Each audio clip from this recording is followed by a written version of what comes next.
भरपूर उपाय करून झाले, पण काय गजकर्ण, खरूज, नायटा, फंगल इन्फेक्शन, त्वचा विकार हे काही कमीच होत नाही. यासाठी एक उपाय आहे. त्या उपायाबद्दल, त्या झाडाबद्दल तुम्हाला माहिती देतो. आता समोर जे आपल्याला झाड दिसतंय त्याला करंज असं म्हणतात.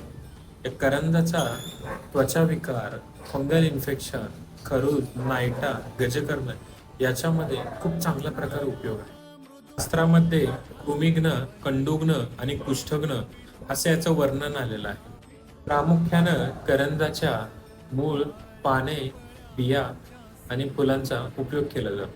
करंज हे त्वचा रोगनाशक, रक्तशुद्धीकर, कंडुघ्न, कृमिरोगनाशक, जंतुनाशक, त्याचप्रमाणे संधिवाताच्या आजारांमध्ये सुद्धा, कुष्ठरोगासारख्या महाभयंकर आजारात सुद्धा हे छान प्रकारे उपयोगी पडतं. करंजाच्या बियांपासून निघणारे तेल हे गजकर्ण, खरूज, नायटा यांसारख्या त्वचा विकारावर खूप उपयोगी आहे. त्याच्याच बियांचे चूर्ण मधासोबत घेतल्याने उत्कृष्ट असे जंतुनाशक म्हणून काम करते. वारंवार होणारे फंगल इन्फेक्शनसाठी करंज तेल, निंब तेल, कापूर आणि गंधक हे एकत्रित करून लावल्यामुळं हा फंगल इन्फेक्शनचा आजार कायमचा बरा होतो.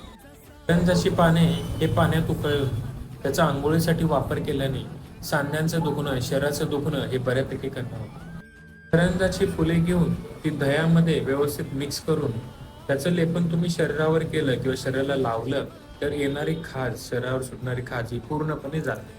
नक्कीच आपल्या जवळच्या डॉक्टरांचा, वैद्यांचा सल्ला घेणं हे फार महत्त्वाचं आहे. त्याचप्रमाणे खालील दिलेल्या नंबरवर तुम्ही कॉन्टॅक्ट करून आणखी माहिती घेऊ शकता.